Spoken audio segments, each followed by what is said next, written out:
സൗദിയിൽ വ്യോമയാന മേഖലയിലെ നിക്ഷേപകർക്കായി ഏകീകൃത ഇൻവെസ്റ്റർ ഗൈഡ് പുറത്തിറക്കി സിവിൽ ഏവിയേഷൻ അതോറിറ്റി. മേഖലയിലെ നിക്ഷേപകരെ ലക്ഷ്യമാക്കിയാണ് നീക്കം. വ്യോമയാന മേഖലയിൽ വിദേശികൾക്കുള്ള സാധ്യതകളും നിയമങ്ങളും ഗൈഡ് വഴി അറിയാം.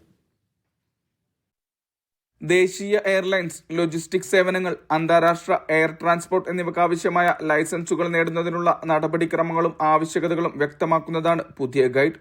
വ്യോമയാന മേഖലയിലെ നിക്ഷേപകരെ ലക്ഷ്യമാക്കിയാണ് സംവിധാനം. ഗൈഡിൽ പ്രധാനമായും ഉൾപ്പെടുത്തിയിരിക്കുന്നത് ഇവയെല്ലാമാണ്: ലൈസൻസ് അപേക്ഷാ പ്രക്രിയ, നിയമപരമായ ആവശ്യകതകൾ, ഔദ്യോഗിക ഫോറങ്ങളും അവയുടെ പൂരിപ്പിക്കൽ രീതിയും, ഓരോ നടപടിക്രമത്തിന്റെയും സമയപരിധിയും ചെലവും തുടങ്ങിയവയാണവ. സാമ്പത്തിക നയങ്ങൾ, സുരക്ഷ, പരിസ്ഥിതി മാനദണ്ഡങ്ങൾ, സമാന സേവനങ്ങൾ സംബന്ധിച്ച വിവരങ്ങൾ, അന്തർദേശീയ സഹകരണം സംബന്ധിച്ച വിശദാംശങ്ങൾ എന്നിവയും ഗൈഡിൽ ഉൾപ്പെടും. നിക്ഷേപകർക്ക് എളുപ്പത്തിലുള്ള പ്രവേശനം ഉറപ്പാക്കുക, വ്യോമയാന മേഖലയിലെ നിക്ഷേപം പ്രോത്സാഹിപ്പിക്കുക തുടങ്ങിയവയുടെ ഭാഗമായാണ് നടപടി. Vishal Cherpulassery, media 1, Riyadh.